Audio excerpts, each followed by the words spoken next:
the Sand Highway. We're excited to be a part of your next adventure. Today we're doing a walk around on a 29-foot Salem Bunkhouse model. This is one of our newer units, and it is wonderful for big families.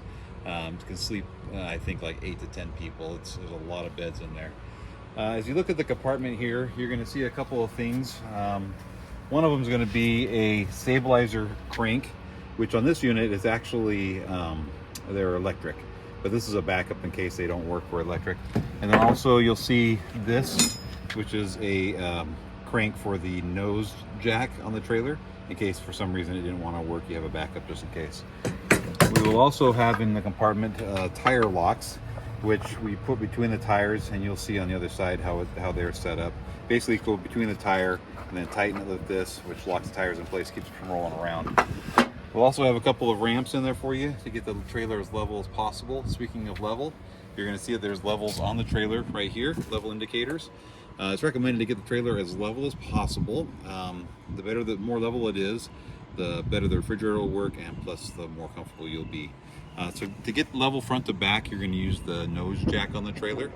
And to get level side to side, you're going to have to use the ramps. I'm going to show you how we dump the trailers. You don't need to worry about it necessarily, unless you're going to be out long enough to have it, that you'll need to dump it, things get full or whatnot. So dumping is included in the price of the rental, but if you do need to dump it, I'm going to show you how to do it. As you look here, you're going to see the cap is on and the handles, both these black and gray handles, are down. They're color coordinated. The black is going to be for the sewer, the gray is going to be for soapy water. When you go to dump it, make sure both valves are closed. You're going to take the cap off. You're going to take the hose out of the tub. You're going to twist it on here securely and put the other end into the ground. Once that's set up, go ahead and pull the black handle first. Once that's done dumping, you're going to pull the gray handle. What that does is it washes out the hose, the stinky hose, with soapy water, makes it so it's not so bad. Go ahead and close them when you're done, when it's all empty. Twist it off, and then dump the hose out. Make sure after you've dumped it that you put the cap back on before you travel. The cops don't like to see those off for obvious reasons. Inside of the dump bucket, we call it, you're going to see another hose in there, and this hose is for backwashing the toilet.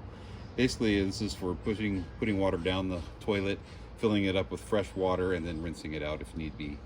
This will be in your tub as well. Here you see your city water connection. So if you're at a campground or somewhere where you have fresh water hooked up to, this is where you connect the hose to, not the dump hose. Obviously, we have another tub on the other side that has a clean hose in it that you screw onto here, screw it into your fresh water source, turn on the faucet, and then you have a pressurized water system.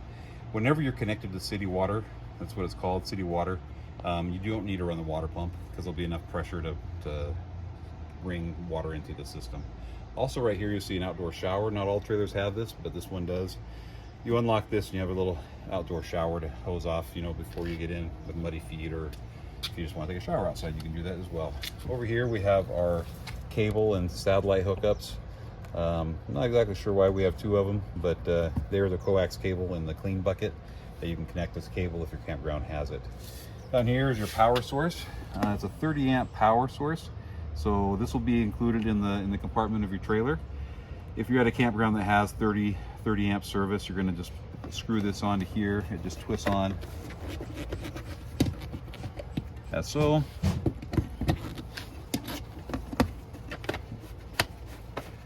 If you're at a home where it doesn't have 30 amp service, you have this adapter that you can plug into the other end and then plug this into an extension cord. That way you have power.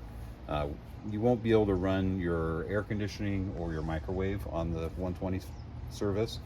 You only do that if you're connected to your 30 amp or if you have a generator running. Our travel trailers, none of them have onboard generators, but we do offer offboard generators for rent for an additional fee.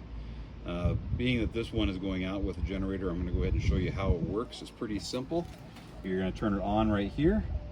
You're going to turn it on right there. You're going to put the choke in, and then you push this button. There's a push button start on this one. If it doesn't start this way, then you have a backup just pulling like a lawnmower. So we're gonna go ahead and try it first this way. It doesn't work, so we're gonna go ahead and pull it this way.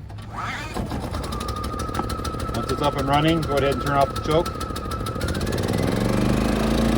Just like that.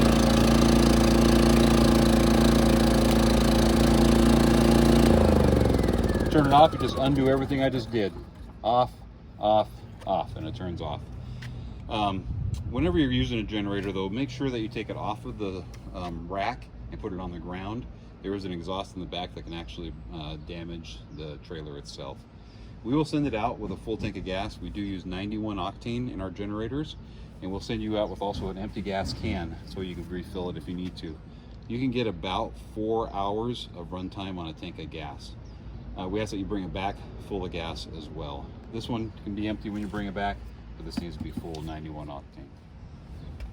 In order to even use the generator, once you have it running, you need to have the power cord. Instead of plugging it into like a campground, you would obviously just plug it into here in order to have power. Some of these have an eco mode. Just make sure you don't run it on eco mode if you're trying to run an air conditioning or even a microwave, just because it's not enough power on eco mode. You have other power outlets here you can also plug into if you want to, a stereo or computer, or if you want anything like that, but mainly to power the trailer you're gonna have to plug it in right here.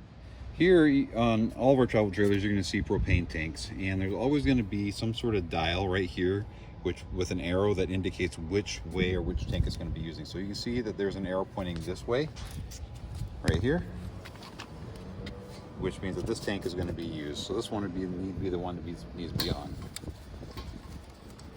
And if this one runs out, what you're going to do is turn this bottle off, flip the switch over to the other side and turn that bottle on.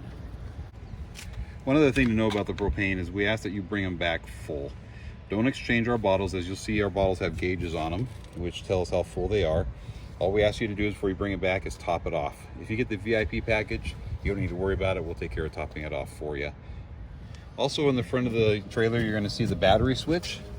Right now you can see that it's in and that it's on. When you leave, it will be on, and we just suggest that you just leave it on the whole time, but for some reason you had to turn it off, all you would need to do is just turn the key, pull it out. This trailer has an outdoor kitchen, which is really nice and convenient. You have a refrigerator, which will only run if you're connected to power or if you're connected to your generator. It does not run on propane like the inside refrigerator does. You also have a propane grill here, which connects propane to right here. There is a hose included with the grill. Over here we have our jacks. So as I mentioned earlier, this one has electric stabilizing jacks, which are controlled by pushing right here, extend or retract. Once you got the trailer where you want it, you got it level as the best you can, you're going to use these to stabilize the trailer by pushing extend. And you can see them going down. They're going down on both sides.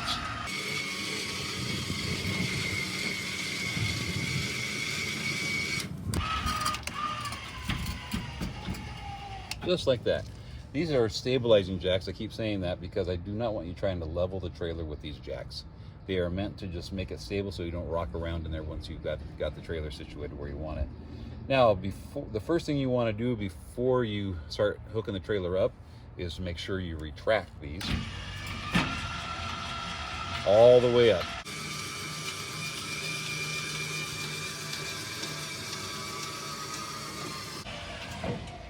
And they'll stop automatically. On this side of the trailer, you're going to see a few connections. Right here is our flush or backwash connection for backwashing the toilet. As I mentioned before, you can put a hose on there, fills up the toilet tank with fresh water to clean it out. Also over here, another coax cable for satellite. If you for some reason need it on that side, you have more power outlets over here. Over here, we have our freshwater fill. So to fill the onboard freshwater tank, you just stick a hose down there, turn on your water, and it fills up your onboard water tank. This unit, I believe, has a 40-gallon tank. Here we have our tire locks, as I mentioned on the other side. You'll have two of these put in your trailer, one to put in between each tire. What you're going to do is just set it in there and then crank this down as tight as you can, and it keeps the trailer from rocking back and forth. Here you're going to see the front stabilizer jacks, just like the back ones, extend and retract. Just make sure you retract them before you try to hook up your trailer or try to move the nose jack up and down. In this tub, you're going to see all your clean stuff. So this is your clean water hose with a coax cable as well. This will be inside of your trailer, and also a sand mat to put out in front of your door, steps to keep the inside of the trailer clean. Inside the compartment here also you're going to see a hose, a quick connect hose, which there is a hose bib for on the back end of the trailer. Right inside the door you're going to find a little power switch that controls the awning. The awning, as you can see on this trailer, is brand new. I'm going to put it out just a little bit, and you'll notice that on either end it is not torn. Places it gets torn are typically right next to the trailer. So you look on that end, and on this end it looks like it's not torn. The way we keep it from getting torn is that we put it in at nighttime. We put it in if we're leaving the campsite for a while. We put it in if it's raining or windy. We just want to make sure that the wind doesn't come in and just rip it right off, which can happen. And of course, make sure you put it in before you travel down the road. You'd think that'd be a no-brainer, but people forget. Right here is the control for the slide out. If your trailer has equipped with a slide out like this one is, the rule of thumb is once you push that button in or out, make sure you stay committed and hold that button down until it's all the way in or all the way out. The reason that is, we want to do that all the way in and all the way out is so the gearing doesn't get messed up. If the gearing gets messed up, then you have to push it in by hand, and it's not real fun. So I'm going to go ahead and demonstrate how that works. I'm going to go ahead and push the out button until it goes all the way out.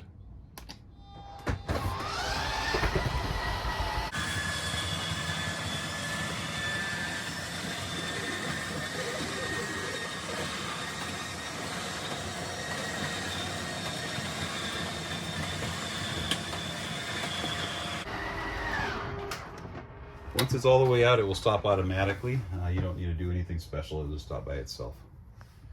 So here you're going to find your control panel. We call it the control panel because it kind of shows the level of your tanks.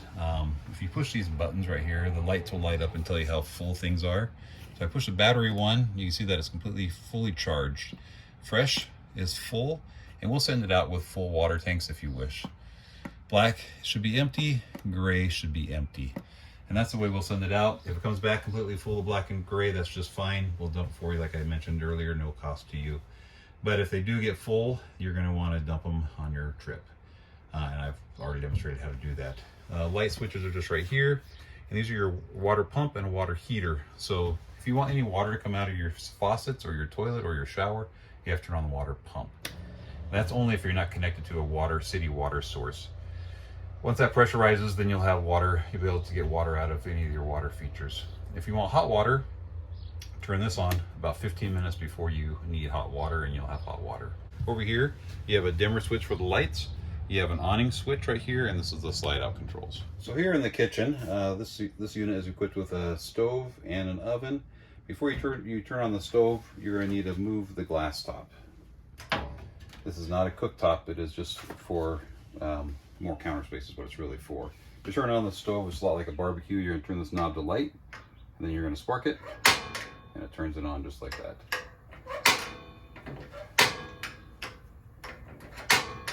Just like that. Make sure you turn it off, of course.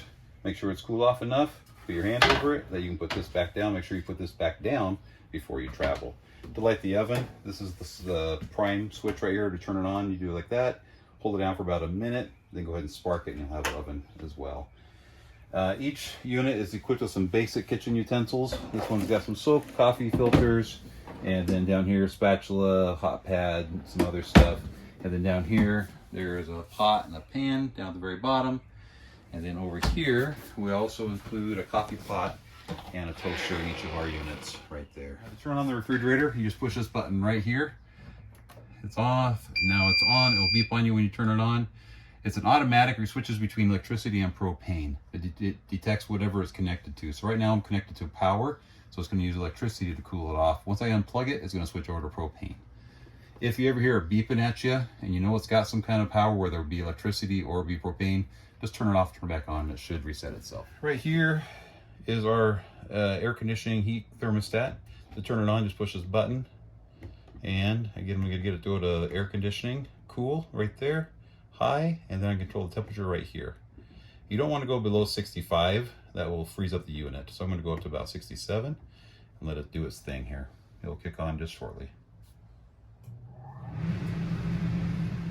To turn on the heat, you would just push the button until you see the heat icon come up like that, and you control the temperature. I'm going to leave the air conditioning on for now because it's warm in here. Let's talk about the bathroom. In the bathroom, we're going to usually have a dustpan, a broom, a garbage can for you, maybe a couple garbage cans for you. Right here, we have RV toilet paper. We're going to include about 4 to 5 rolls in there for you. If you run out, you can go to the RV section of any Walmart and you can find it there. Don't use any other toilet paper, otherwise it will clog up the system. We're also going to send you with some chemicals. Make sure you put 1/3 of this bottle down the toilet every other day. It helps with breaking stuff down, and also helps with the smell. If you run out of this, you can also get this at the Walmart camping section as well. To use the toilet, all you're going to do is lift up, obviously, do your business, and to flush it, you're going to push this lever down right here. Push the lever down enough to get whatever's in the toilet down the toilet.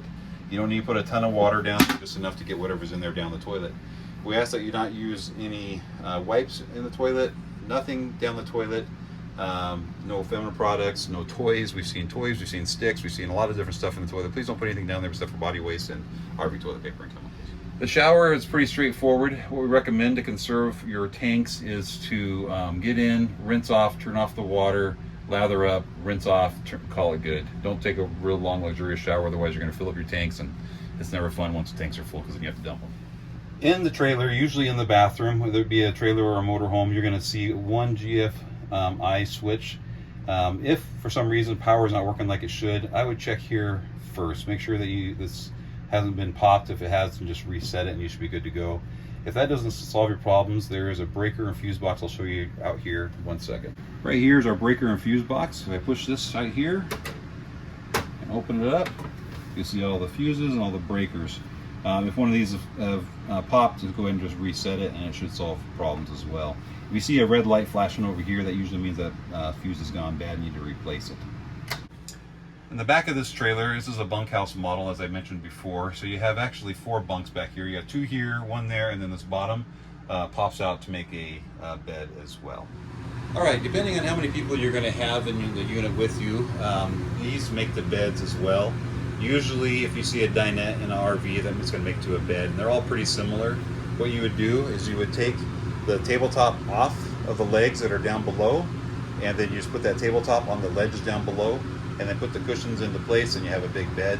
This also folds out to a bed. In fact, this one, if you make both of these the beds, it makes one big bed that you can put like 10 kids on if you need to.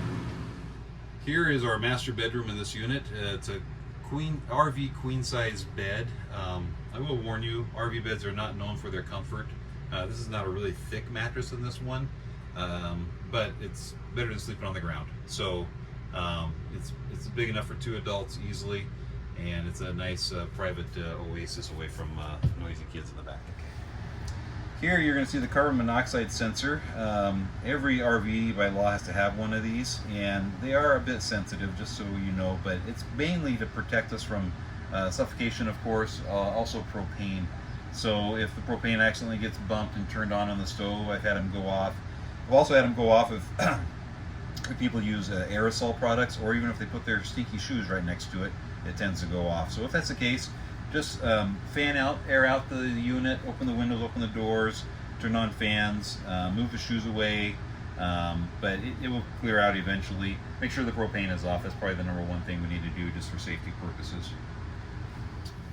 All right, camping is an adventure. As you are hauling this house down the road, things may pop loose, screws may come loose, something may happen. It may not work 100% when you get there.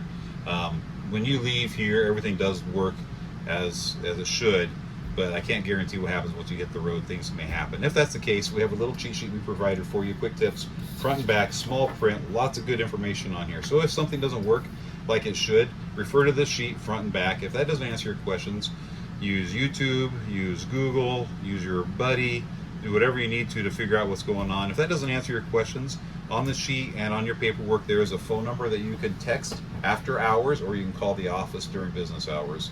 If it's after hours, we ask that you send us a text with the unit number, your name, and a brief description of what's going on. That way we'll do our best to help solve whatever issue is going on as quick as we can. We do have quite a number of units, and it's kind of a first come first serve or urgency based. So if it's an emergency, we'll probably get to those first, and if it's just something minor, we'll try to get to you as fast as we can. But we do want you to have a pleasant trip, and we'll try to respond to you as fast as we can to make it so.